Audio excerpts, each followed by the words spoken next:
This is the Day Zero update for March 8th, 2015. I'm Filippo Janolfo. I'm Patrick Mifflin. I'm Brendan Perkins.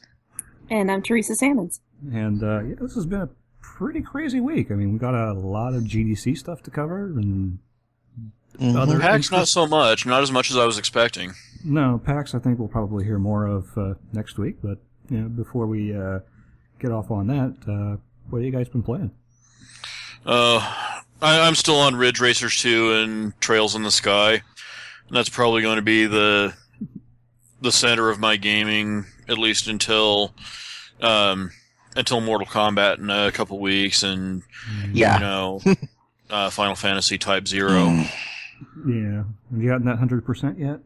No, I'm probably going to go right down to the wire on that one. But it's okay because I love playing it. Okay. How about you? Yeah. Well, Defense Grid 2, I've been playing some of that on the PS4 this week. Mm-hmm. Let's see. Well, Dead or Alive 5 last round. Playing some more of that. I think... Is it treating you better since the patch? A little bit. It hasn't crashed as often. That's always good. Yeah, it still does. It still does crash, though, so that's not that great. And I've been playing Axiom Verge, which I can't actually say anything about. So, yeah. You're under embargo for quite a while on that one. Yeah, so... Yeah. Be talking about that one in a couple of weeks, at least. You, Brandon? I finally finished Dragon Age Inquisition. Ah. It's done. Yeah. Primarily, my primary gaming has been Metro Last Light Redux. That's been my primary gaming, which I gotta say, I really, really enjoy it. Yeah. I just love the whole universe. It's just so bleak and at the same time just so weird and eccentric and everything. Just the weird way they've taken the whole Russian metro system and literally turned it into a whole underground civilization. Let's see. I've also been playing Bayonetta 2 for my Wii U. And here's a weird one. I've been playing Lords of Midnight on my iPhone. Okay.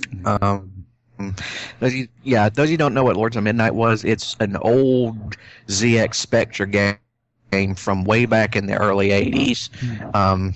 It's a type of game that, despite its age, is surprisingly epic in scope and surprisingly intricate.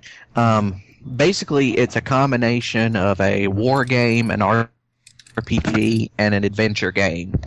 And it was made by one guy, Mike Singleton, way back in the early 80s. And basically what it is, like I said, it's a combination war game, adventure game, and RPG. And you can basically win the game pretty much by using any three method. You can either go straight war game and destroy all the opposing armies, or just conquer more territory, or you could do straight up RPG and just go and kill all the baddies in one-on-one battles, or you can just go in the adventure game mode where you can go into the head enemy guy's castle and steal his big magical artifact and use it against him. Remember, this game came out in 1984. This was a Spectrum game. Yeah, that sounds pretty ambitious for something of that time. Yeah, despite having really primitive graphics by today's standards and absolutely no sound, this game manages to be extremely intricate and epic in scope that, frankly, I don't think any game today can measure up to. I mean, there's no game I know of in the modern world that can equal that. And considering how advanced the technology is now, you'd think they'd be able to come up with something like that, but nope. But that's what I've been playing. That's pretty stacked lineup there. Yeah. Mm-hmm. What about yourself, Theresa? I have been finishing up with Pokemon. I'm playing Alpha Sapphire. And I played a little more Civ 5 and worked on more of my achievements on Civ Revolution 2, which is on the mobile platform right now. Okay. I really need to stop with that, man. They really get you with those achievements. Yes. Have you played Beyond Earth? No, I haven't gotten that yet. So I saw it. It's being offered free, I think, with some of ATI's video cards. Yeah. I was browsing around Micro Center, and I thought, well, that would be an incentive, but I don't know how you guys stand, but I'd probably get NVIDIA instead. Well, I'm kind of graphics card agnostic. I mean, I'm running ATI in my system right now, so I've had no issues. Mm-hmm. So it's pretty cool. So you want Well, I'm using a laptop, so to, yeah. So you want to get to our discussion topics? actually, before we do that, just a quick little thing I wanted to point out. Sure. You may have already guessed this, but the Windwalker's Kickstarter, Yeah. unfortunately, it did not get funded. Yeah. You want to hear how much they actually managed to get, though? $132,648. Wow, that's something to sneeze They at. got there. Yeah, so I mean, their goal was $330,000, but considering that's still a pretty good amount, which should go to show you how much interest there actually was in this project. Yeah. But like I said a couple weeks ago, the project they are still more or less going to keep the project going forward somewhat, and they're planning on coming back later and doing another Kickstarter, but Yeah. this time doing it maybe a bit different. But again, and I hope it does go better next time, because again, I've said before, I really am interested in this project, and I hope it does eventually go through. Yeah. But So where do they go from here? that's all I got to say about that. Well, on the site they said, one of their primary reasons for starting this Kickstarter was they wanted to show their investors how much of interest there would be for this game, Yeah. and as far as that goal goes, they certainly accomplished that. So yeah, I think it says they're going to take a few months to compile all we have learned and all your comments to then give you a clear vision of our future plans. It says we will hit replay and we will try until we reach our goal. So they're going to try it again later on. Well, All right. so Yeah. we get to something a bit more depressing now. Well, I don't know Lord. about depressing. The information itself is pretty encouraging, and it paints a picture of gaming demographics just growing overall. And I think it's another way that we're seeing the same sort of thing play out that we've seen on the sales charts. Yeah. Where Mm-hmm. considering where we're at in the generation so far, the sales numbers are ridiculous. Yeah. Basically, the implication is that the gaming community is exploding in pretty much every demographic. People are coming up from their early to mid-teens playing video games at a rate that we've never seen before. Whether that means that they identify themselves as gamers or not, is less of a certainty. And I don't think it's any surprise there that, that isn't a given. Just considering the current social climate in gaming, if you will. But But yeah, I think, There's actually the numbers the, in and of themselves are immigrant- very encouraging. Yeah. It was the comments section. I should say this is on Polygon. Yeah. That, that hosted the numbers and the information pertaining to the study and everything. The comments section has some troubling suggestions in it, if you will. Yeah. Mhm. And it just kind of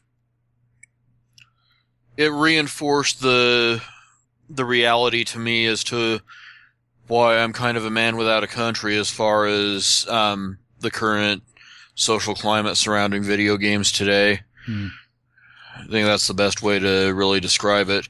We'll be linking to the study and the information in the show notes, and in so doing, you'll also be seeing some of the comments. Yeah. Should you choose to look at that bit. It definitely promotes the debate. Yeah. Well, if you look at these numbers, you got, both young girls and young boys that they don't mind female characters at all. Some of them actually, prefer it. For them. I actually was always in that demographic. Yeah. To be honest, if I could play a female character in in an RPG or something, that's usually was my first choice. And there's also quite a few that are agnostic either way. Well, which is what. Yeah. Mm-hmm. So, And another thing that it seems to point out is that as guys get older, they seem to be the demographic that starts caring the least about what characters they play as. Yeah.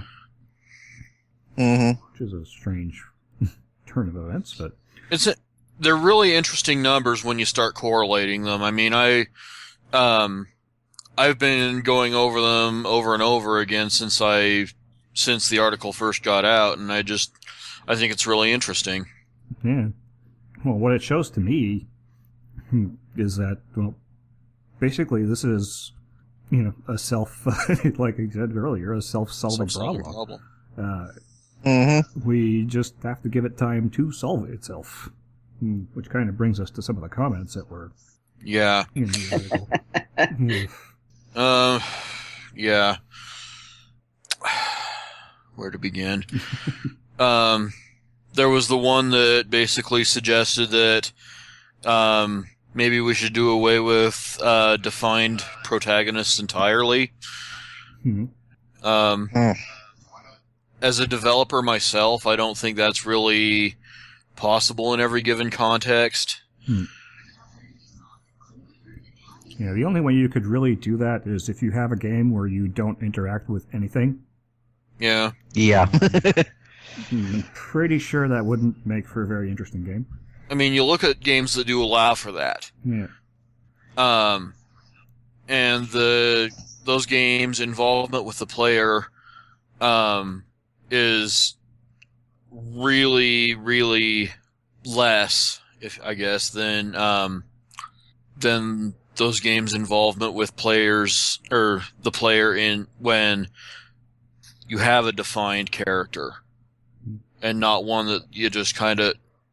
I mean, Elder Scrolls is a good example of not having a defined protagonist, and they really have to dial back the way the world interacts with the player. Not every game can be Mass Effect. Yeah. And then, framing that in other things that we've heard from Polygon over the years, or at least over the last year or so, I just don't like the idea that it could become a valid question when reviewing a game. Is this doing enough to promote inclusion? I mean, if it does, great. And especially Phil and Theresa, you two have known me for years and years. I'm a pretty liberal guy. Yeah. And I think if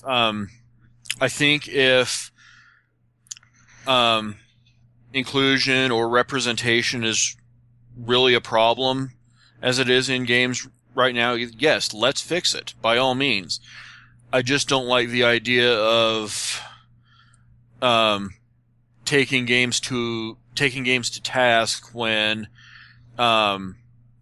they don't get involved with the matter, and that really seems to be the road that we're going down from the looks of it. Yeah. It doesn't seem like a good idea to develop a game specifically to address this when that's outside of the scope of what the game is about. Yeah.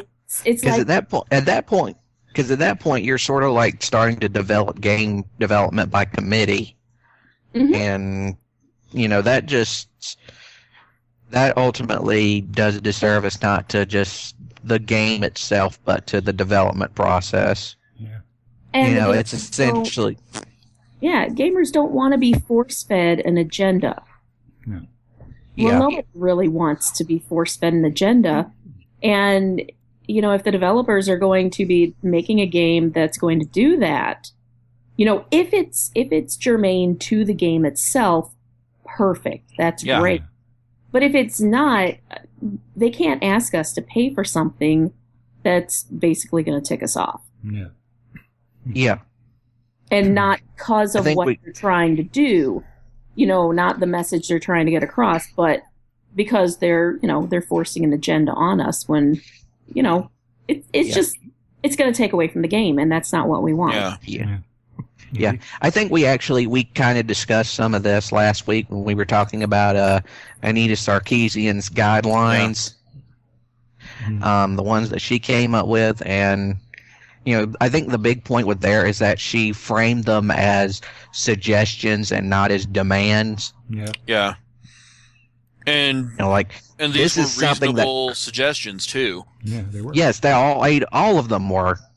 I mean, even the ones that I did not necessarily completely agree with, I still thought were reasonable arguments to be made. Like, this is definitely a starting point. Yeah. Yeah. And, some of that's, and the thing is, some games were already starting to address them. Like, we were talking about this earlier, Blizzard's Overwatch, their upcoming sort of MOBA first-person shooter game, they introduced a new female character named Zarya, who's one of the tank characters, and Zarya is a extremely muscular, pink-haired Russian chick.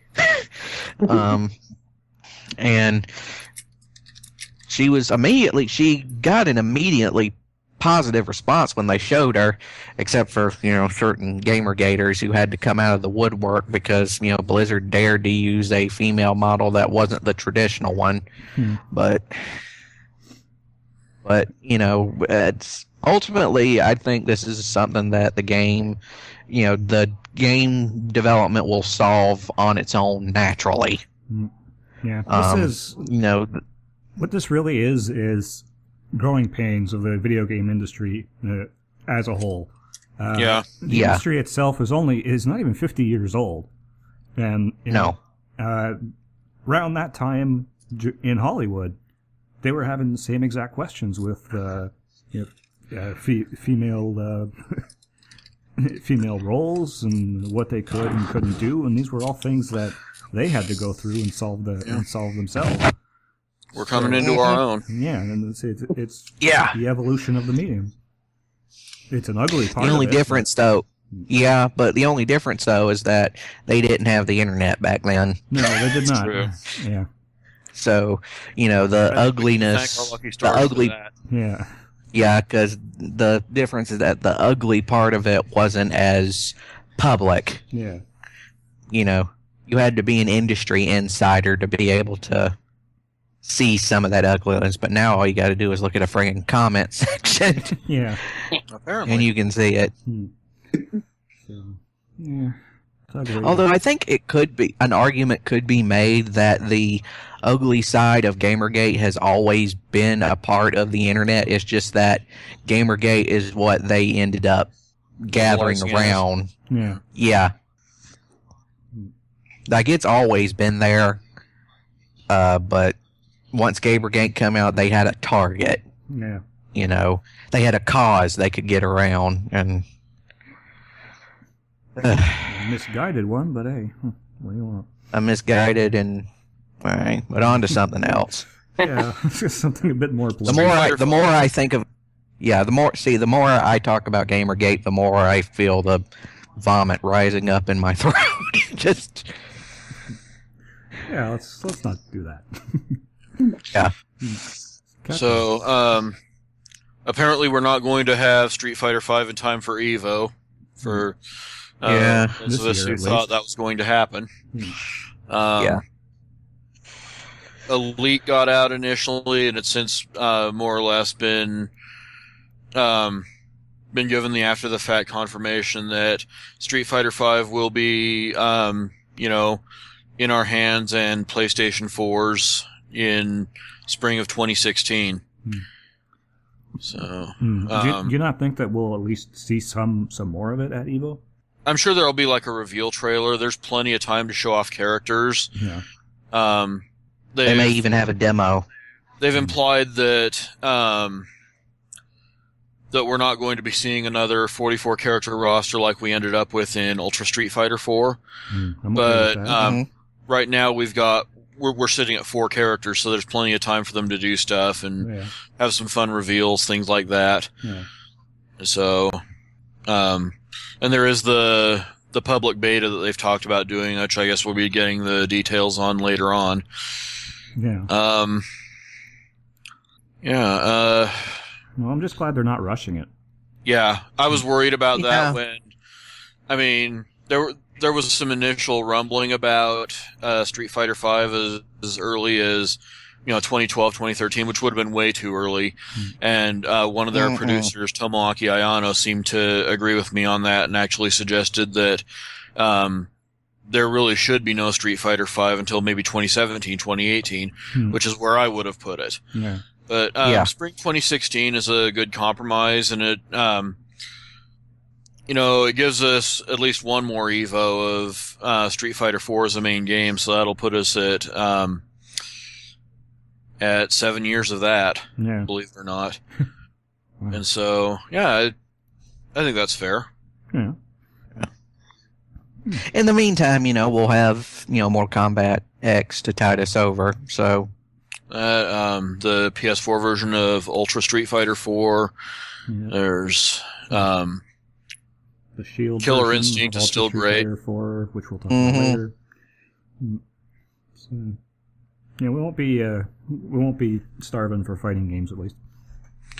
Yeah. Nope. Something else we're not going to be starving for.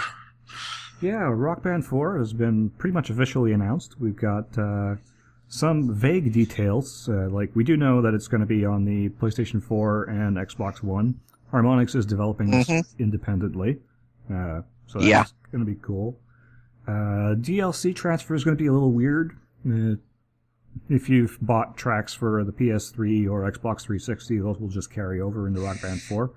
But your disc imports for Rock Band 3 will not be a thing initially, but they might end up being. Yeah. Yeah. I wouldn't be surprised licensing. if that's just some sort of weird... Yeah. Yeah. So... Yeah, and instrument compatibility is something they're also looking at, but that's okay. I'll just I'll go for another bundle when the game comes out. Yeah. And you guys picking it up when it comes out? Oh, I'm sure I will. Yeah. I might. It's not really something I'm thinking of right now, but just like the first Rock Band and before that Guitar Hero 2 on the Xbox 360, it wasn't something I zeroed in on. I just ended up with it somehow, and it's almost like I was issued it. Yeah. Like, hey, you don't have this. You're going to need this. Here you go. Yeah. I mean, I remember purchasing it, but it felt like it just was a thing that kind of happened, rather than something I sought out actively. Yeah. Yeah. Yeah. Well, one of the interesting things that I noticed from the from the videos and their Facebook posts is they've actually dropped the keyboard part. That's no real surprise. Yeah. Yeah. I'm not too surprised. The keyboard honestly didn't take off the way I think they were expecting. Yeah. Nah. I mean, it worked. It was functional. It's just Yeah. Apparently nobody wants to play the keyboard, so yeah. Well, Go back there's to a the reason basics. why there's a reason they eventually invented the keytar. It's because the keyboard player got sick of being stuck off in the corner. He wanted to be up on stage. Yeah. So, This is very true. I would actually love to see. I would love to see another Parappa the Rappa game at some point. Well, knowing Sony's current, Am I alone on that one? No, and a lot of people who would like to see a Parappa sequel or reboot or. Well, I know there was a Parappa sequel, Yeah, but Jam that was a Lab. while ago. That was No, I mean there was a Parappa too, oh yeah, it was on PSP, I think. but that was a while ago. Yeah, so Rock Band 4, it's happening. And some of us are excited. Yeah. So yeah, Sega. I'm still not sure what to think about what's going on with them. They announced that they're leaving console gaming behind, and almost immediately they send out a postcard that implies that they're collaborating on something with Game Freak of all teams. Yeah. It should be noted that the recipients of the postcard were RPG Site, and for those who don't know, Game Freak is the team that makes Pokemon. So they've kind of got a good hand with RPGs, and if they're going to work with Sega to broaden their horizons on that front, this could be something special. I mean, obviously we don't have too much to go on yet, but the implications are interesting. Well, it wouldn't be unprecedented. A lot of people don't realize that before they made Pokemon, the game that they released before Pokemon was a game for the Genesis called Pulseman, which was a really good action platformer. Actually, I would argue as good as anything that Treasure put out around that time.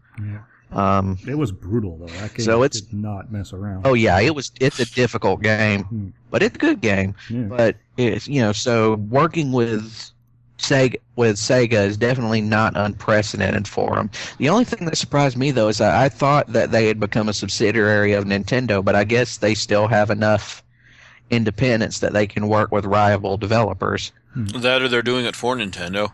Oh yeah, there's that too. Yeah, so all we got is basically a postcard sent to RPG Site, and that's kind of... There's what looks to be an elephant just off screen with peanuts and... Something makes me think Sega is just trolling. It's a charging elephant. It could be.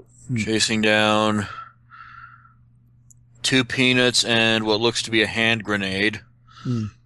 So yeah, we'll see where this goes. Yeah. What do you guys think of the possibility of this being a mobile adventure instead of going with, obviously with consoles? Do you think that they're going to head over into the mobile market? Well, Sega did spare their mobile division, and they're trying to build around that. When they say they've dropped consoles, they mean just consoles, handhelds, and PC and mobile are still very much on the table for Sega. They didn't just cease to exist; they're just, they're just ditching consoles. But does that include handheld consoles too? If I were to take a guess, I would say yes. But, handhelds have been very good to Sega, so, I would certainly not mind being wrong. Yeah. And they've still got all their studios pretty much intact, so those studios need something to do. Well, it'll be interesting to see what they end up coming up with. Yeah. So get onto the DOA community is soft banning the sexy costumes for DOA 5 last round. Yeah. Now, when they say sexy costumes, do they mean like the bikinis and the towels and the lingerie stuff? Here's the thing. Only for the women. Okay. I shit you not. Yeah, that's kind of Are you problematic. No, this is Yes. too stupid for me to be kidding. Yeah. I mean, the article's right there.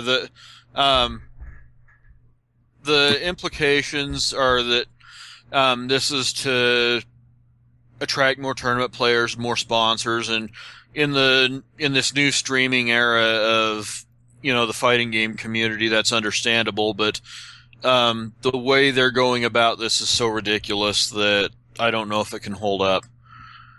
Yeah. Like they've either got to get some more consistency with the rules or just drop it outright because this is something I can very much understand both sides of. They really have to work on the consistency of their message if it's going to take. Yeah. Yeah.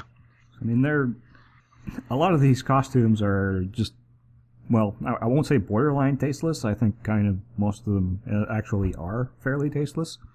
So, I'm okay with not seeing them in tournaments, but at the same time, I could definitely go for, I could definitely see the argument that, you shouldn't just restrict for restriction's sake. Yeah. And DOA has had its identity and its reputation for years and years, and I don't think, if the goal is to actually subvert that, I think it's way too late for anything of that sort. But but by the same token, if this is going to open more doors, maybe to obviously not this year Evo, but further down the road. Yeah. I can see why they'd want to enact something like that because DOA 5 Last Round is definitely a game that you can build around. Yeah. And that they want to take something like this more seriously is at the very least understandable. They'd really just have to work on the consistency of their message and of their execution because right now people are just kind of laughing at them. Yeah. I mean, one of the things that if they really wanted to take this seriously, and this would be something that Team Ninja would have to collaborate with them on, they could, add in a tournament mode setting where you could just turn those costumes that you don't want to see off. Yeah. Yeah. And that would be one way to go about it. I mean, I can see why it's not in there right now because I don't think they saw this coming. Yeah. But, it's something that they really might consider for a future update. Yeah. Yeah. Yeah. It's just weird that we're having to have this conversation. Yeah. Again, it's a whole consistency of the message thing. Yeah. I can totally understand them wanting to create some basic, I guess you call them decency standards for a tournament, but if you're going to do that, you gotta have to do it across the board. You can't just limit it to literally just like one half of the game. Yeah. Yeah. Because God knows some of those costumes for Bass are pretty. We won't go there. Yeah. No. So that's the thing. Back to some GDC stuff. Mevius Final Fantasy. We've talked about it on the show a couple times. We now have the first footage of the game in the form of a 15-second clip, mainly in support of the Unity 5 engine. Yeah, for mobile. This is kind of an interesting game. It looks like it's a single-player, turn-based ATB RPG. Mm-hmm. They've already said that it's pretty deeply rooted in the world of the first game, but it's not a remake by any stretch of the imagination. So it's like it, in a really weird way, you could probably call it Final Fantasy 1-2. Yeah. Which is it's a very interesting world for them to be revisiting, and I look forward to seeing what they do with it. But yeah, we now have a 15-second clip that gives us some idea of what it looks like. for their part, Square Enix are saying that Mevius is a very serious attempt at bringing console-quality RPGs to mobile. And I think they did this already with the Chaos Rings series. But if they want to... if they want to continue the experiments with actual Final Fantasy games, I have no problem with that whatsoever. And Mevius looks great from what little we've seen. Yeah, it does. At first I seriously thought it was a PC game when I first saw it. Right? But yeah, no, that is totally a iPhone, iPad, mobile game. So, I mean, I haven't seen I haven't seen graphics on a mobile game that good since like Infinity Blade. So I have, but they tend to be Android games. Interesting thing is, Square Enix's mobile initiatives just keep looking better and better. Yeah. Mm-hmm. And at the same time, I just find myself wishing that they would port some of these games to console because over on the console side, we've been starved for anything like Final Fantasy Dimensions or Chaos Rings for quite some time. Yeah. Mm-hmm. I mean, any of these super traditional JRPGs, I like playing them. I like having them there on mobile, but I really would like to have these are games that deserve to be played on the big screen. Yeah. Do you know if any of these Square Enix mobile games actually have controller support? They should. Offhand, I don't know, but I think at the very least I've seen something about that with Final Fantasy Dimensions and the Chaos Rings games. Okay.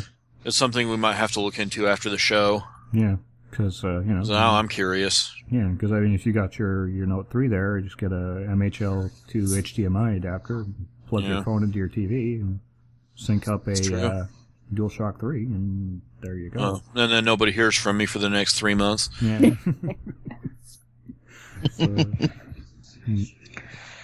Sad part is I'm only half joking when I say that. There are so many good RPGs. Yeah. Yeah, Brad, you got the next story, Brandon? Oh, yeah. Okay, so Interplay is planning on going back, and they're planning to dust off their old Clay Fighter franchise for a PC game sometime next year. Now, surprising on a few levels. Yeah. Yeah. That's really old. The thing is, yeah, it's very old. Yeah. It's really kind of hard to explain to folks who didn't grow up with the series what exactly its appeal was, because gameplay-wise, the Clay Fighter games were always average fighters at best. But that could play against it. This is the post Street Fighter 4 world where competitive balance and competitive polish are no longer really optional elements, and so it'll be interesting to see if Clay Fighter either gets in line or just pays the price. Yeah. Well, I mean, they managed to update Killer Instinct, so anything is possible. Yeah. But and the thing is, go ahead. I was just gonna say if they strike gold the way that the Double Helix did when they brought back Killer Instinct, then that would be an outcome far better than I think any of us could ask for with Clay Fighter. But yeah, another thing I wanted to say: Interplay's still a thing. They're still around. Yeah, they're sort of, kind of around. I have not heard that name in a long time. No, but they are still very much around, just in a much diminished capacity to what they used to be. Yeah. But anyway, the point I was trying to make earlier, sorry, you have to understand no, it's fine. It's the nature of this whole thing, but the thing we've you got have to one remember here that we're going to be adding to the show here toward the end. Okay, go ahead. Go ahead. But we'll get to it. Yeah. The thing about Clay Fighter, you have to understand, Clay Fighter came out right around the time when fighting games were the king. And when every developer and their mother was out trying to make the new Street Fighter or the new Mortal Kombat, and basically every new fighting game had to have some gimmick to sort of separate it from the mass of other fighting games that were coming out. Clay Fighters, obviously, their gimmick was the fact that all the characters were claymation. Yeah. And to be honest, the best part of the Clay Fighter games was always seeing all the characters that they came up with, because if the Clay Fighter studio developers, if they could do one thing right, it was character design. They came up with incredibly zany and wacky character designs, everything from like, a snowman, a guy made out of taffy, the fat opera singing woman that's in every Saturday morning cartoon ever, an Elvis impersonator, 1950s era Blob. Yeah, and actually the Blob was probably my personal favorite, because he basically would mold himself into various forms and objects. Yeah, like he had a dive bombing attack where he literally molded himself into a plane and just dive bombed you. And what wasn't he turned into a mouse. He literally just turned into a fist. Yeah. Yep. And he'd also turn into like a sledgehammer and a meat grinder and all types of stuff. And that was all just the first game. Yeah. The second game came out, which was Clay Fighter 2 Judgment Clay, and that game had some really crazy characters. They had a boxing kangaroo with her little Joey still in her pouch. They had a giant juvenile delinquent baby with like a spiked rattle. There was a sentient banana person with a Jamaican accent. Lots of racial stereotypes, though. Oh, you haven't seen until we get to number 3. Yeah. And they also had Hoppy, which was like a sort of like a Bugs Bunny Rambo type character. Yeah. I forgot to mention the first game. They had probably the laziest end boss in the history of fighting games, where it was literally a guy named N Boss, capital N period boss, and frankly, I can only describe him as a giant sentient pearl necklace with like googly eyes on it. In the second game, you fought like something like a palette swap and a half of whatever character you were playing as a boss character. And then the third Clay Fighter. Oh Lord. I have to kind of explain. And a third or something like that. Yeah, Clay Fighter 63 and 1/3. It was for the Nintendo 64. It was a joke on, the fact that all Nintendo 64 games back then had the 64 at the end of them. Yeah. And the thing was, I just have to sort of point this out, because I was really, really excited for this game before it came out. I had a Nintendo Power magazine that had like a whole 10, 12 page article on the game when it was coming up, and just the things that they were hyping for it just seemed incredible. Even before some things they did later, one of the big things that they were bringing up was the fact that you were going to be able to, if you punched a character hard enough in certain parts of stage, you would be able to knock them into another stage.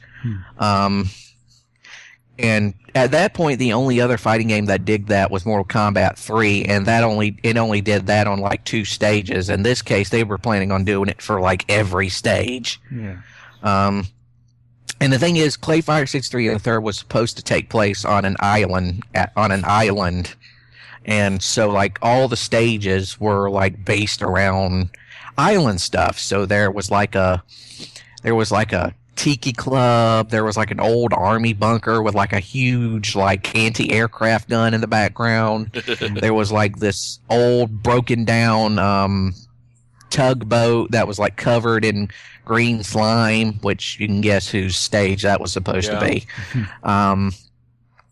They had they had like a Mayan temple stage. And you want to talk about racial stereotypes? This game had Kung Pao. Oh, and God. Kung Pao was probably one of the worst Asian stereotypes I've ever seen in a video game. I mean, even worse than... Absolutely. I mean, he was completely like bowl haircut, buck teeth, wore a combat gi, spoke in what I can only call spoke in a dialect I can only call Waglish. It's like English except it's mostly Wah. Of course. But they had a bunch of other new characters too. They had a small sentient Statue of Liberty that was like all bulked up and used her torch as a flamethrower. Nice. They had a character called Hobo Cop, which was sort of a RoboCop send-off, except it was just some drunken homeless guy dressed all in trash can armor. They had a giant sentient hand, sort of like the Thing from the Addams Family, except this one was obviously severed from somebody's hand because the bone was still sticking out of the end of it.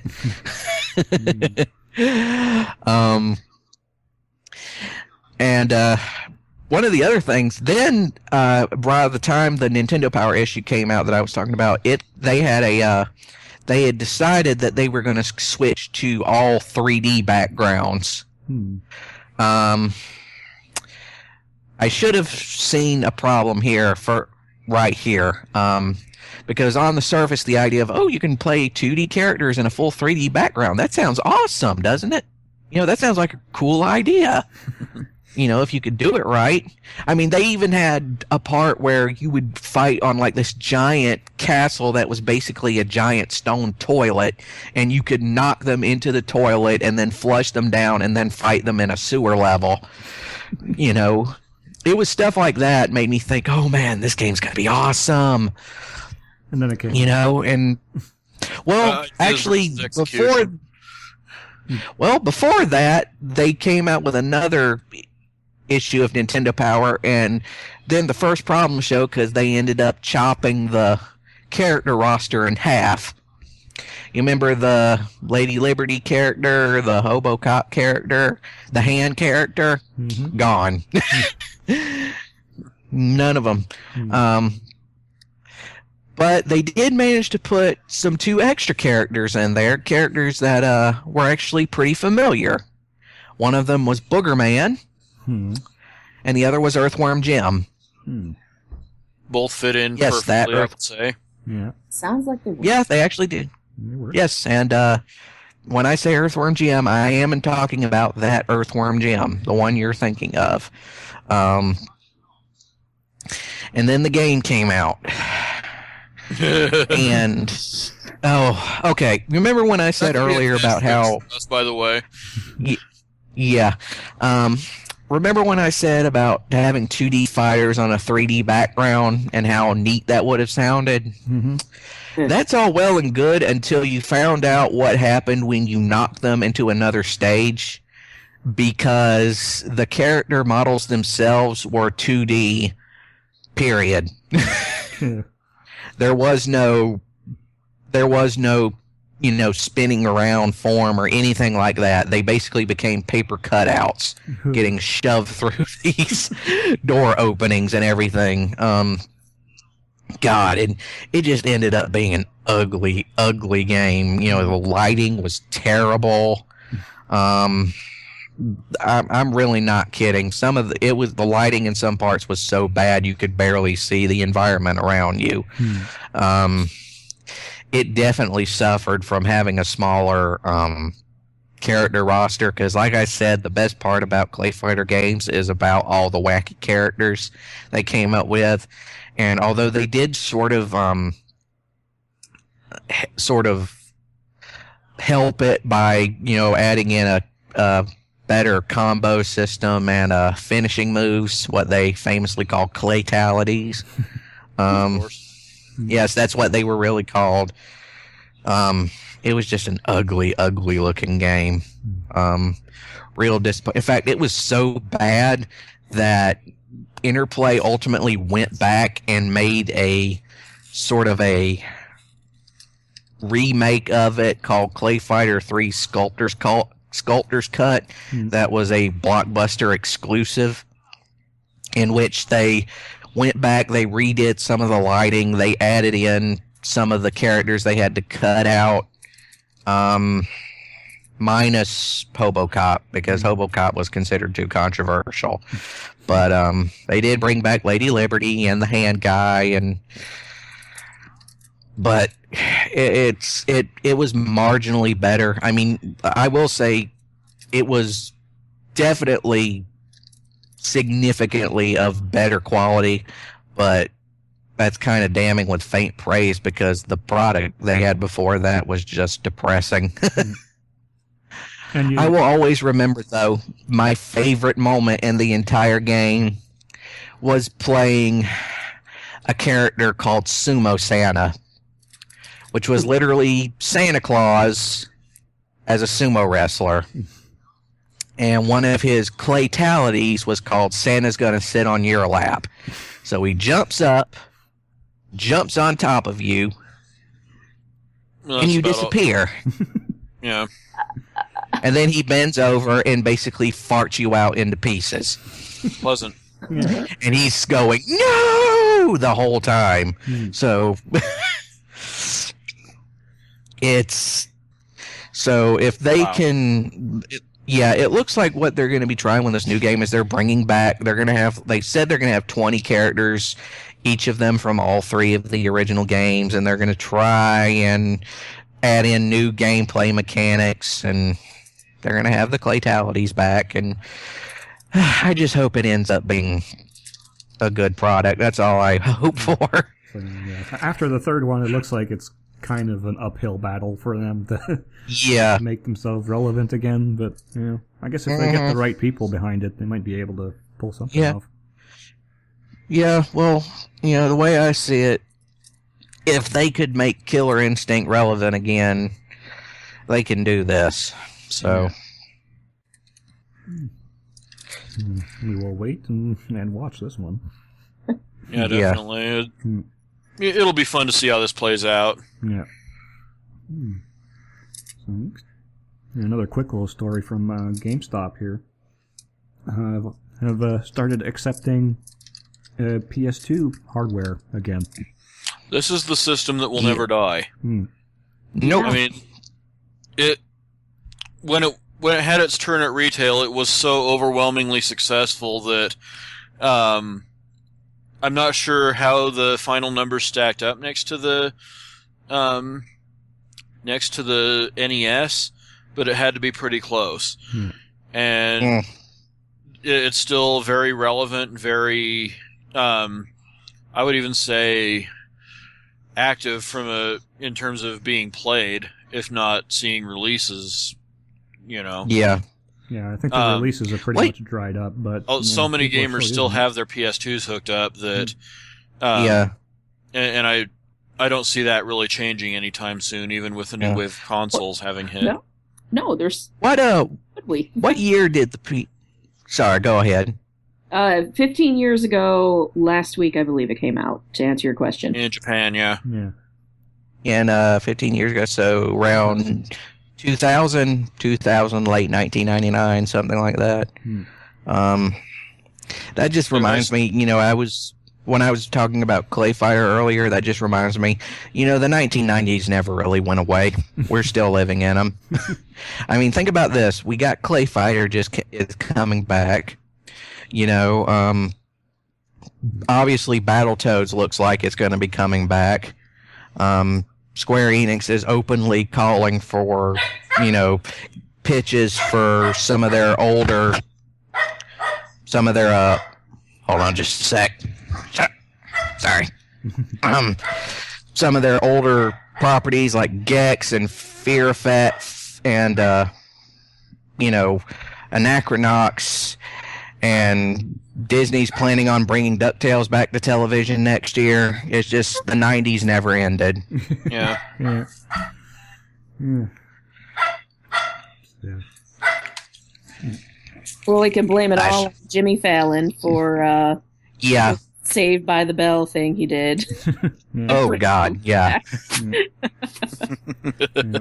I wonder if some of this demand is just PS4 players who want to go back and bulk up the library. And that should Probably. say a lot to people just in and of itself. Backward compatibility matters. Yes. Yeah. I've said that so many times, but we cannot say it enough. Backward compatibility matters, and everyone has shit the bed with it lately. Mm-hmm. We have to keep these back catalogs alive. There are so many amazing games that, need that hardware support. Yeah. It's just frustrating to see the hardware manufacturers get so fucking apathetic about it. Mm-hmm. Yeah. Well, I could kind of see their Well, I understand the reasoning behind it, but it doesn't really inspire consumer confidence. Yeah, but No. I mean, would you buy an Xbox One with backwards compatibility with 360 and original Xbox games for like $700? Because Yes. that's probably what it would end up costing. Yeah, I would do it. If they, for within the scope of a generation, yeah, there are limits to how much I would spend on gaming hardware, but if a hardware manufacturer wants to come out and show me that loyalty, show me that they're willing to help me protect my investment in the volumes of games that I've bought from them in the past, yeah, I would pay $700, $800 for a console to support that mentality. I mean, if that's the price that we had to pay, I would pay it.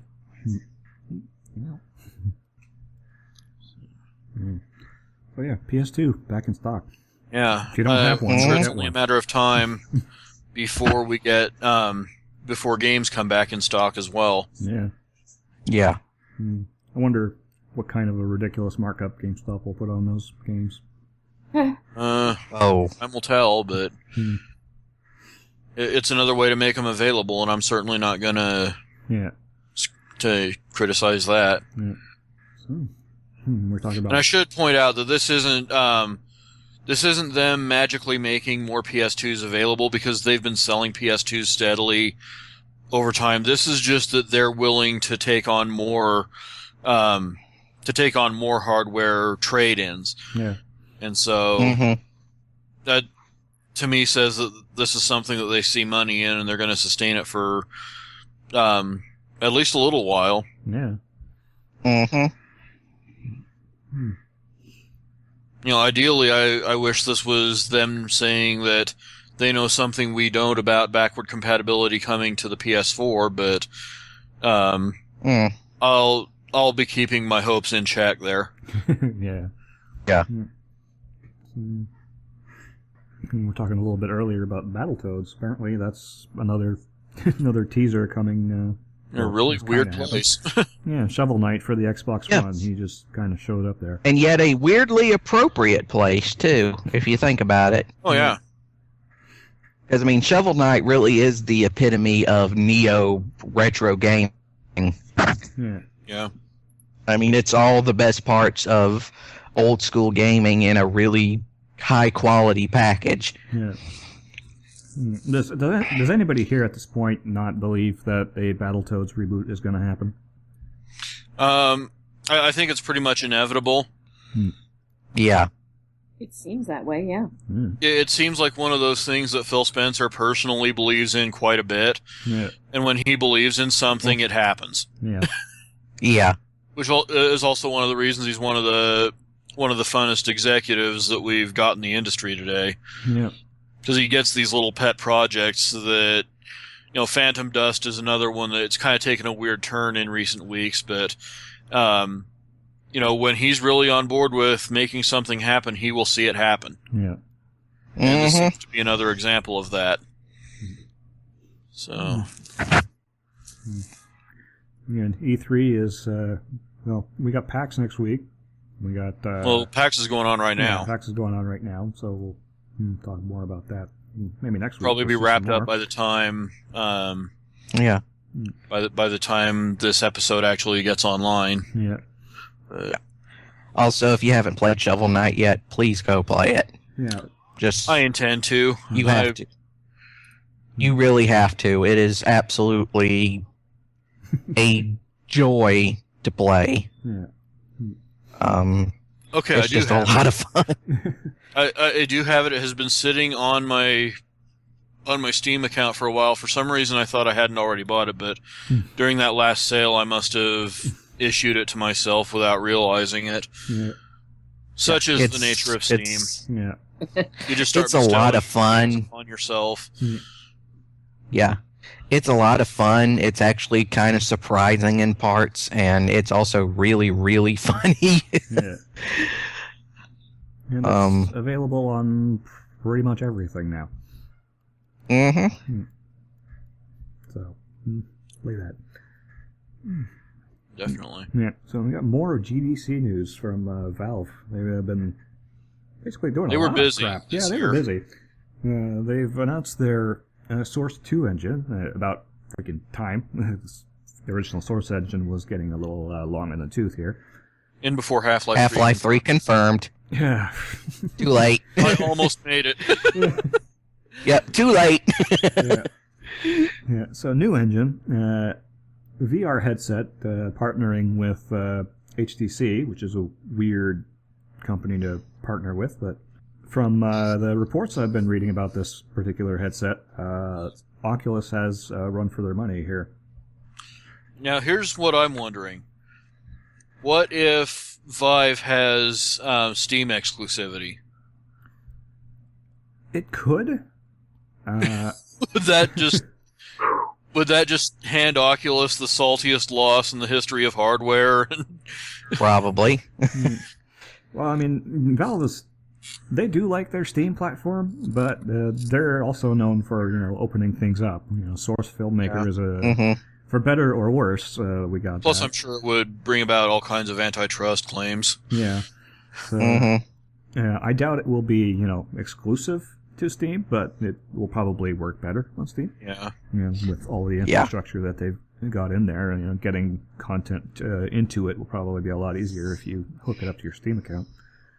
Because I do think Oculus is kind of banking on having Steam compatibility on the Oculus Rift when they do ship it. Yeah. Well, I don't doubt that will still happen. So. Yeah.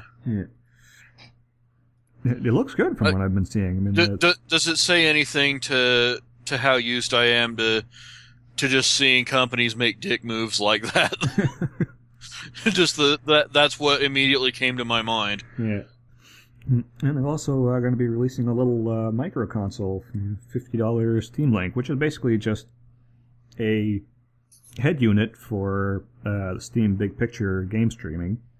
So yeah, it doesn't seem like it's going to have any standalone functionality, or at least much of any. Yeah, but for getting your PC games on the TV, it'll work.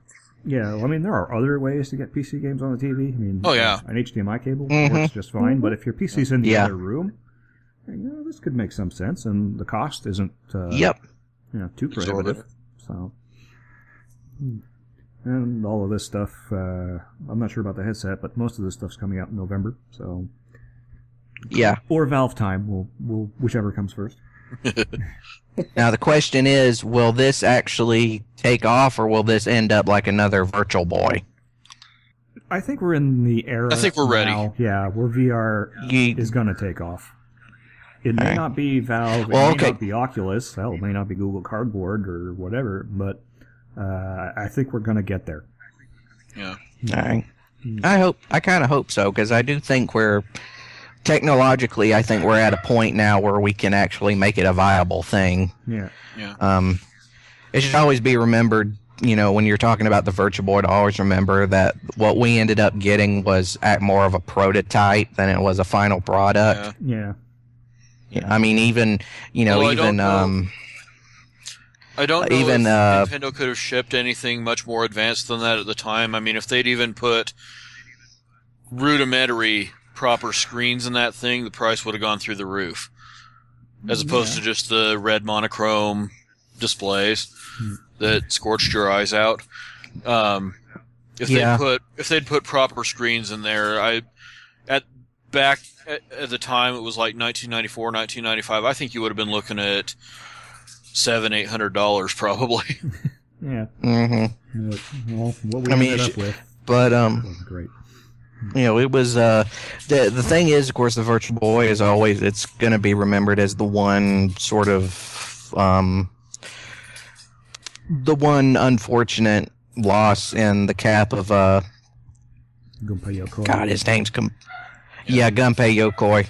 But if you've done any reading about it, you'll know that Gunpei Yokoi basically told him, "Look, he was like, dude, we can't put this out. This is a prototype. It'll cause death. We can't." Yeah. It's like, nope. What happened? Pretty much one of the reasons he ended up leaving the company, but whatever. Yeah. And of course, with all this VR news, we know that Rule 34 is going to be a thing. Yeah, apparently. Well, it was already kind of a thing even before then, but now it's apparently full-on trend. Yeah. Apparently somebody treated Nathan Grayson over at Kotaku to it at GDC, and he wrote a little thing about it, so... Yeah. Virtual reality porn. Get used to it. It's going to happen. Yeah. If you've seen what they've been doing with Source Filmmaker lately... I'm going to count myself fortunate that I haven't, apparently. But, yeah, this is definitely going to be a thing. I'm actually surprised it wasn't a thing beforehand. Surprised it took them this long to get here.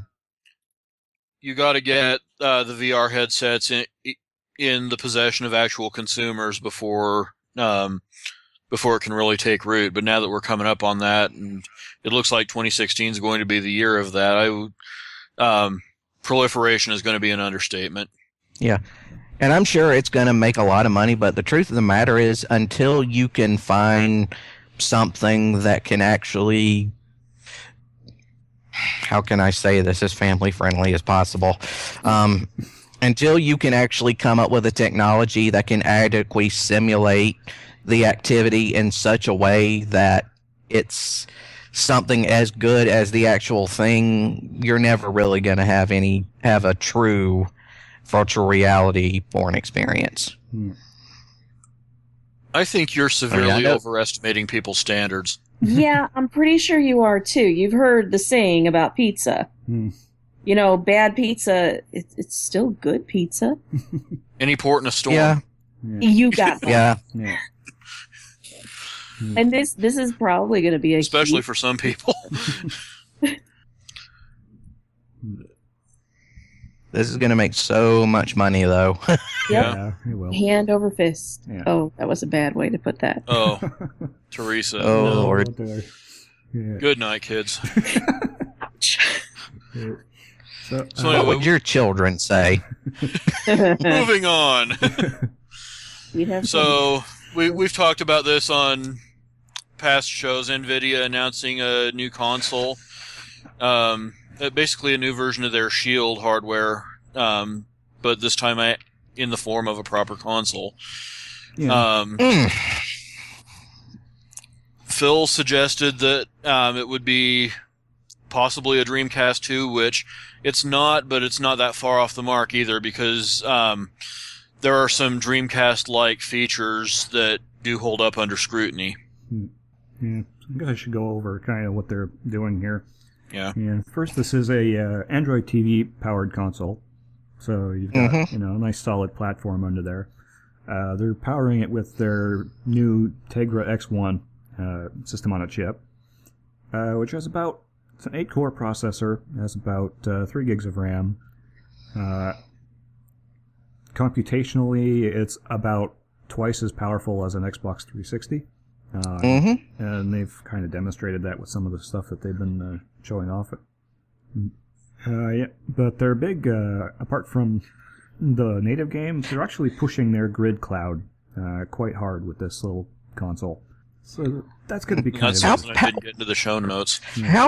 How powerful is an Xbox One compared to an Xbox 360?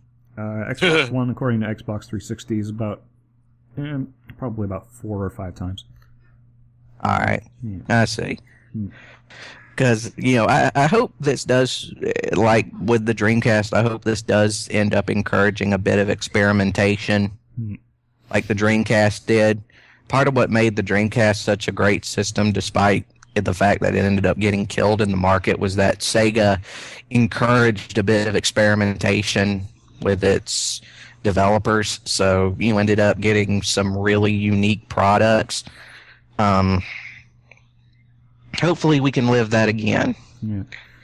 Well, they're pricing it just about right. I mean, $199 with the controller. It sounds a lot for an Android box, but there are no Android boxes on the market that have the kind of the kind of gaming power that this will have. So this is more... It really is 7.5 generation. Yeah, it really is. I mean, it's about... Much like the Dreamcast was 5.5 generation. Yeah. Funny how that works. Yeah. And NVIDIA, well, they've got enough muscle to kind of push this along if they really believe in it. And I think that's something that they will actually want to do. Yeah. Well, the price point isn't bad, for what it can do and as powerful as it is. I think there'd be people who may be tempted. Yeah. Yeah. And I have to say, they gave the box itself a really awesome, sleek design. Yeah. That we haven't really seen anything like in gaming for a while. Yeah. It's like they couldn't stop designing it. Yeah. Yeah. And Capcom seems to be on board. They've already announced Street Fighter Cross Tekken and Ultra Street Fighter 4 and Resident Evil Revelations 2 and Resident Evil 5 is going to be coming to the Shield. Interesting that they chose 5 over 6. Actually, maybe it's not that interesting. Yeah. I'm going to use the word smart. Yeah. But no, it doesn't really surprise me. I just like that what Capcom is doing here also contributes to the sort of understated Dreamcastness of it. I mean, I'm not expecting it to have any strong ties to what Sega was doing, but there are these little things that you just can't help but pick up on, having been involved in gaming as long as we have. Yeah. And this is something that I'm going to support just on general principle. Yeah. Yeah. So $199, who's getting one? I will. Comes out in May. I might. Yeah, I'll pick one up. Well, theoretically, I could probably just put down a full pre-order payment right now. Yeah, it's I would support this ahead of quite a few things. And the other thing to mention is that it's Android-based, so that means that really good racing games, really good JRPGs are pretty much a given. Yeah. Well, so more Dreamcastness there. Yeah. All we need to do is get a few more shmups on it, and we're set. Yeah. Well, I mean, you should bring back some of the old. You could go back in Treasure's catalog and bring back some of the older Radiant Silvergun games, like Radiant Silvergun, Mischief Makers. What was that other one? The one that came out after. Not Ikaruga. It was the other 2D shooter they made after Mischief Makers. It was for the Saturn. Did they do Dodonpachi? I remember. No. It was the one where you could, depending on what direction you were facing, you were either like a red or a blue. And it color-coded all the enemies accordingly. Trying to remember what it's called. That reminds me, we haven't seen a Treasure game in a while. That's true. I think the last one they released over here in the U.S. was Sin and Punishment for the Wii. Yeah. Hold on. I know this thing's here. Give me a second. Wouldn't mind a new Silhouette Mirage. That's it. Silhouette Mirage. That's the one. Also, Yeah, that's the one I was talking about. That was for the PlayStation and the Saturn. Yeah. And that came out back in '97. Also, some of the older stuff like Dynamite Headdy, I wouldn't mind seeing again. Oh, wow. Gunstar Heroes, if we're going to go that far back. Yeah, I've got Gunstar Heroes on my Wii, so... I've got it on my PS3 thanks to my Japanese account. But yeah, it's... I remember Mischief Makers when I played that on the N64. I freaking loved that game. Just because of just how very Japanese it was. I mean, it was just... It was about as Japanese as you could get. Yeah. But, that's just me showing my age again. Nothing wrong with that. Nope. But moving on from there, looks like Unreal Engine 4 now free for developers. Let the floodgates burst forth. Oh. I'm... Phil? Theresa? Oh, Are we still there? I think we are still. I had muted myself, I think. Oh. Whoops. So there's now 3 very competent engines that developers can use for basically nothing. Royalties, you'll have to pay if your game sells a certain amount, you'll have to pay royalties to Epic. But yeah, you got Unreal Engine 4, which is super advanced, Source 2, which is also pretty good, Unity 5. Good tech Makes there. you wonder if we're going to see another Make Something Unreal contest pretty soon. I don't doubt it in the least. I mean, It would be nice. Yeah. Know what else would be nice? An actual Unreal game. Well, Unreal Tournament is coming back. It's true. Yeah, that is. But I mean like an actual single-player Unreal game. Yeah. Oh. That wouldn't be bad either. We haven't seen one of those in years. Yeah. Unreal 2, I think, was the last one, and that was, not the high point of the series. No. Another little bit of API news.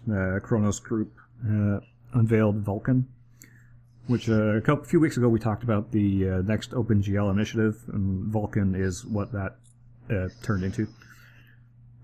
Cross-platform graphics engine. You're going to see this on the PS4. I have no doubt about that. You're going to see it on Android, Linux, Mac, Windows. It's going to be everywhere. Yeah. It's going to be a nice response to DirectX 12, which is pretty much going to be Windows and Xbox only. So if you're in the open source crowd or you're a PlayStation 4 owner, this is going to give you some benefit whenever it starts getting implemented. It sounds like this might also be an opportunity to kind of open up some real differences between versions of 8th generation games. First half of 2016. Yeah. Did I go too far ahead? I Did think you want to did. say something? Yeah. Yeah. I was just going to say, it's kind of weird that this has actually been a point of complaint for some people that PS4 and Xbox One versions of games are almost entirely identical. Maybe this'll the split between Vulkan and DirectX 12 will start to open something like that up, and maybe give certain versions of certain games a leg up over the other. It's possible, but I have a feeling that they're going to try to keep their games, as close together as they can. Yeah. What it will do is, push the boundaries of what that hardware would be capable of. So yeah, that's good for everyone. It is. So, what was going to be our wrap-up story this week is no longer, but Sony had their big 4-hour presentation at GDC. We now know Project Morpheus is locked in for the first half of 2016, which means we may be 2 E3s away from it. Yeah. Yeah. the Project looks like Cafe rule, and Sony's- we're going to be doing something on this, on the whole rules of E3. I think we can all generally agree on sometime in the coming weeks as the inevitable news lull before E3 sets in. But one of those rules is going to be the Project Cafe rule, which basically says keep your show relevant to the current year, not the following year, or rather, the further out a game or system is, the less time it deserves in your presser. Yeah. What this means is that Sony has to come to E3 not just with Project Morpheus stuff. You know, they've got to feed us software in the interim. And so this is probably going to set up a historic E3 for them if they play their cards right. But it also means the potential for failure is present if they don't. And, you know, the more frugal gamers among us might want to cringe because Shu Yoshida did recently imply that Sony is not taking cost into consideration during R&D of Project Morpheus. So, I mean, hopefully they don't think they can afford to launch it anywhere over $300, but I wouldn't be surprised if we saw something like a $400 price point. Yeah. And see them try to sell it at least in the short term at a higher cost than the PS4. Yeah. Well, from what I'm seeing of the specs that they're going for, yeah, I could kind of see a high price for that, especially with the display that they're going for. 1080p display doesn't sound, you know, all that impressive, but it's full RGB subpixels, so that's, you know, brings the price up. Plus, they're also shooting for 120 hertz. That's in VR. That's very important. The faster you can refresh those images, the less likely you are to spew chunks all over your living room floor. And the implication is that the PS4 is built, you know, at the heart of it to run at that speed. What the fuck happened with Drive Club? It's like, I don't think so. I think if they're gonna be shooting for 120 frames a second, what we're gonna end up with is frame interpolation, which will work. I mean, if they get their algorithm right, that will work just as well if you're doing 60 frames and interpolating it to 120. But native 120, if they can pull that off, great. But I think it's going to take some work to get that to happen. Yeah. Well, anything to keep me from piling on the bedroom floor. So. Yeah. So during our Clay Fighter segment, you heard me just kind of express my surprise at a news story that was breaking. Square Enix just rolled out an open survey that, you know, a lot of it's pretty standard stuff. What are you currently playing? What, particularly what Square Enix stuff are you currently playing? But there is an open feedback box. What do you want us to work on? What else do you want to say to us now that we're giving you the opportunity to, you know, to say something and we're listening? Yeah. And so there are a lot of reasons why this is huge.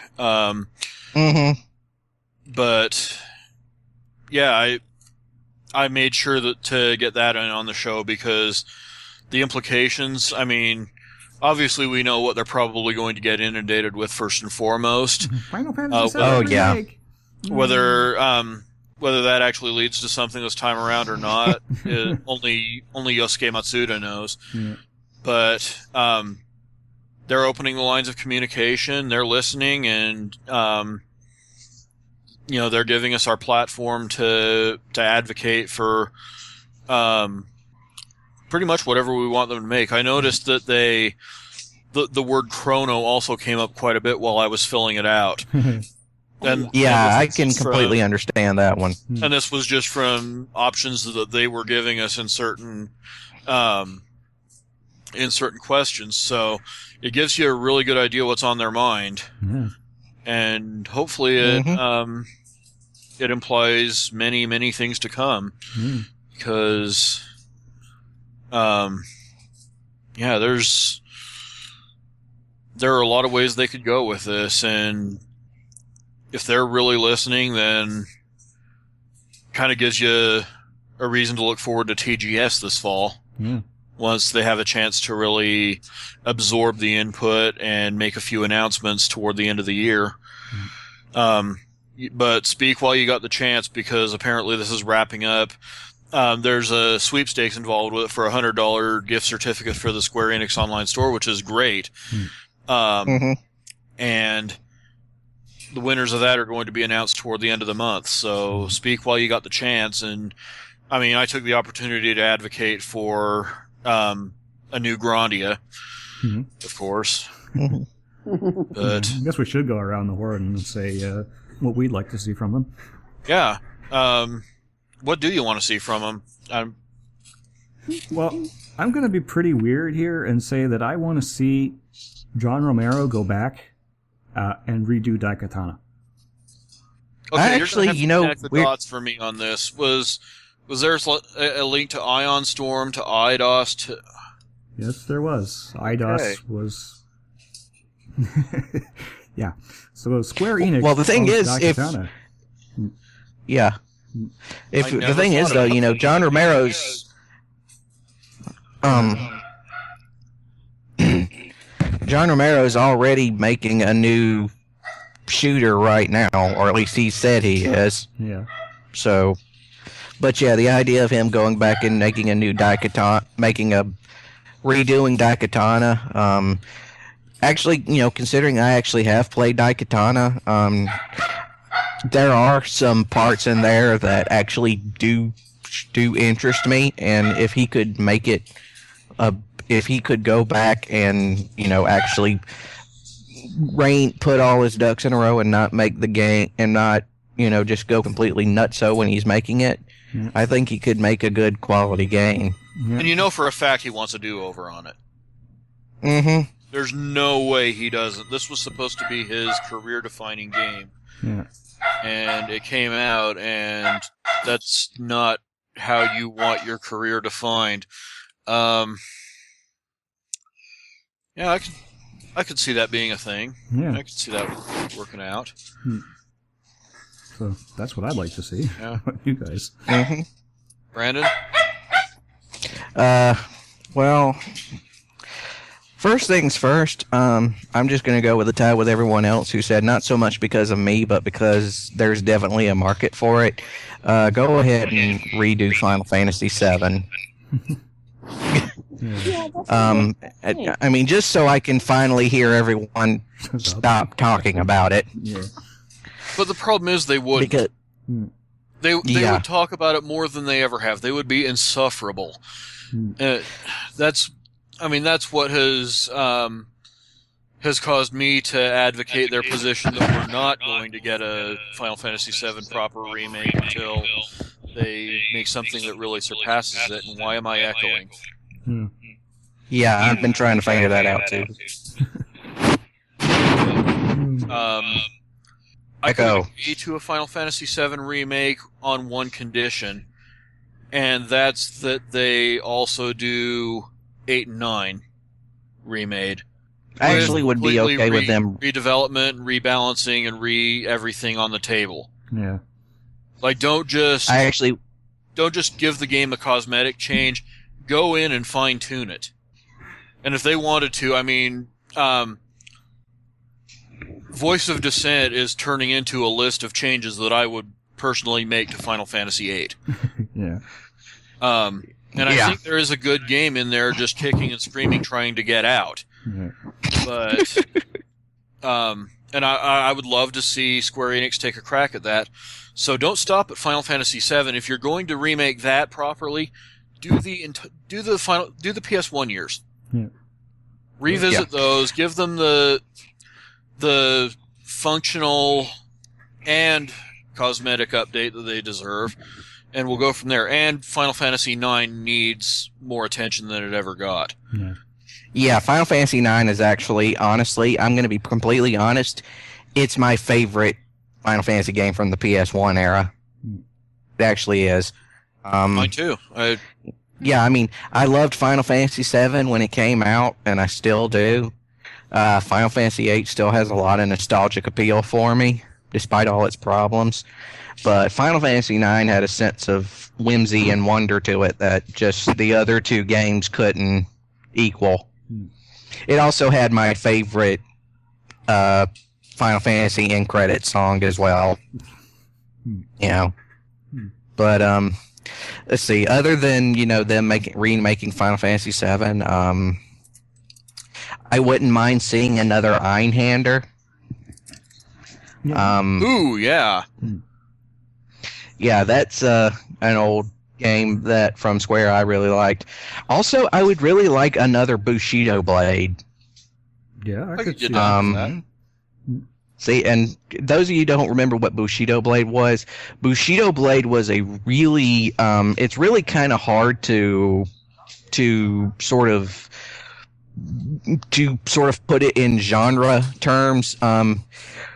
On its surface, it seems, if you ever see pictures of it, it looks like a one-on-one fighter, but really what it was more of a sword action simulator, because you didn't have like a life bar or anything. Any type of damage or death was completely depended completely on what type of hit and where you were hit. Yeah. And I mean, it could take 3 or 4 hits. If they do it right, you could die in just one. Yeah. I mean, there was even a character in there that actually had a pistol and could take you out with one hit. But oh, I fucking hated that battle. Yeah, and then don't forget also there was that whole, you had to go by that whole code of honor to be able to get through the whole game. Yeah. Which could you be could really win a challenging. Fight and still get the game over. Yeah. Which was Oh, and I don't then think it was one very more. well explained either.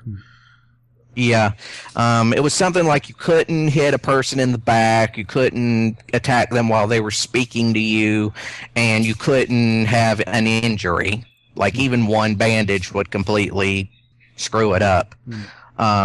And one more thing, again, I'm going to be reaching into the obscurity for this. I want, if not a remake, at least a proper sequel to Brave Fencer Musashi. Well, they did do that on the PS2, but I wouldn't mind another one. Yeah. Yeah. The original Brave Fencer Musashi was one of my favorite PlayStation games. Yeah. It just was. It was just a really... Yeah, and it was just really fun and just... it's really hard to kind of describe it, but it was just so much fun. It was a really fun action...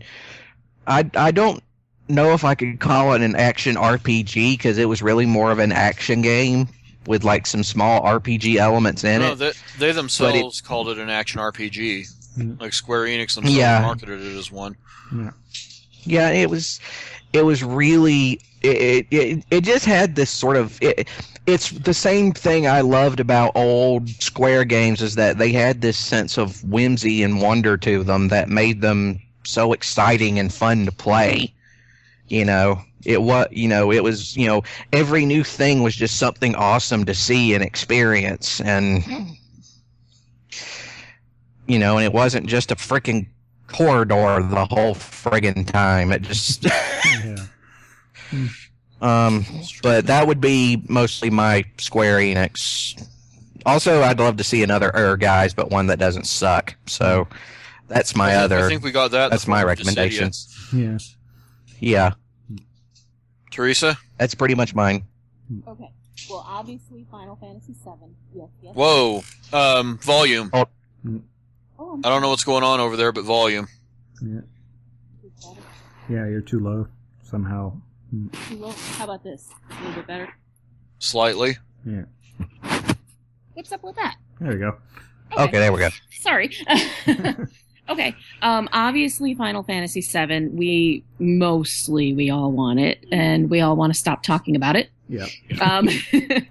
We just want it to happen. We already know that they're going to do another Kingdom Hearts, so I'm not going to go there. But what I will say is that I would like another Star Ocean, and I'd really like to see them do another Parasite Eve, so my husband will shut up. Okay. Actually, that just made me think of something. You know what would be two things that would be really awesome that would just completely break the internet? First thing, the Kingdom Hearts 3 game. This would completely destroy the internet. What if you went into, the space and then found out that one of the zones you can go to was Equestria? From My Little Pony, Friendship is Magic. That would completely destroy the internet. It would be over. We'd be Is that Disney? away from anarchy. No, but they've done non-Disney stuff before, so. Yeah. Huh. And the other one, I actually need and to this sit is down and play these one of these times because they've been sitting. I bought Danrib's copy of 1.5, and I still need to pick up 2.5. The Disney aspect of it does nothing for me because I didn't really grow up on Disney. But if, like, I don't know, I've had people tell me that the game relies on that, and I've had other people tell me that it's not that important. So, not having any Disney nostalgia personally, I've kind of not really gravitated toward it, just thinking that a lot of the game would be lost on me. Yeah. Other thing, this is just because I have a really sick sense of humor. What if Square Enix did go ahead, do a full remake of Final Fantasy VII, and then they don't tell anyone until after the game is out and everyone's had a chance to play it, and Sephiroth attacks Ares and she lives? Or just add the oft-rumored side quest to bring her back. Yeah, that would completely just destroy the internet. Yeah. You know that saying? That some men just want to watch the world burn. Yeah. Yeah. That's us. No, we'll own that. Yeah. But yeah, that's actually, just for the record, for Kingdom Hearts, I will admit that the Disney nostalgia is kind of a big part of it. But the thing though, part of what made the game so good is that it put you in this sort of space where it made you feel like you'd actually gone to Disney World, which for me was really awesome. For you, your mileage may vary. So. Yeah, kind of an interesting list of titles that we all would like to see. So it was just one of those happy little surprises that happened over the course of the show. Yeah. That was not our question of the week. The question of the week this week is, again, bringing up a future episode. We don't know when we'll be doing this, but we're sort of compiling a list of the rules of E3. For example, there was the Project Cafe rule, which was everything that you do must be pertinent to, 95% of what you do must be pertinent to stuff that will be in our hands by the next E3, or alternatively, the time you spend in your show on any given thing should be inversely proportionate to how far out it is. The sooner we get something, the more time it deserves on the show. Another one would be, say, the Kaz Hirai rule: no sales figures save the most basic numbers are allowed at your presser. Right. Stuff like that. We want to hear your rules of E3, and we're going to be kind of compiling those. And one of these weeks, when news starts to dry up leading up to E3, we'll go over the list of some of the things that have come in, because I think there are quite a few that we could probably pretty safely agree upon. Yeah, I've got one. Okay. When you look at your keynote script, you should probably look at it through the eyes of what kind of animated GIFs will be coming out of it. Reggie? There's the Reggie rule. Yeah. So, yeah, that's definitely one we can pretty much agree on. And I think that's why Nintendo stopped doing live stage shows. Yeah. I think I've got one. I call it the Mr. Caffeine rule. Oh no! Which is make sure that your keynote speaker is not some stupid gimmick. Well, I've kind of got that one covered on the on the document that I've kind of set aside for said show. But yeah, you take a look at that because we are definitely compiling these for one of our pre-E3 specials, of which I anticipate there will be many. Mm-hmm. So just something to look forward to. One more. Yeah, we got to get a show. I call it the Jamie. Yeah. What? I was like, one more. The Jamie Kennedy rule. Shoot to kill. Always. Yeah. Any of you guys? So 2 in the head, 3 in the chest. You know how this goes. Yeah. So, that a show? I think that's a show. I mean, Pretty much. yeah. Final thoughts? Oh, it was fun. I'm glad we managed to. Well, I just want to thank a lot of the people who showed up at PAX East for not generating so much news that we ended up with a 3-hour show. Yeah. Because I was really dreading that. I was kind of worried since I didn't have a chance to run over to Dunkin' Donuts before the show to grab a box of Joe. Because I was pretty sure I was going to need it, but apparently not. Well, wait for next week. We probably might have some more. Yeah. So. Oh. All right, well, with that, I'm Filippo D'Onofrio. I'm Patrick Mifflin. I'm Brandon Perkins. And I'm Theresa Sammons. Update complete.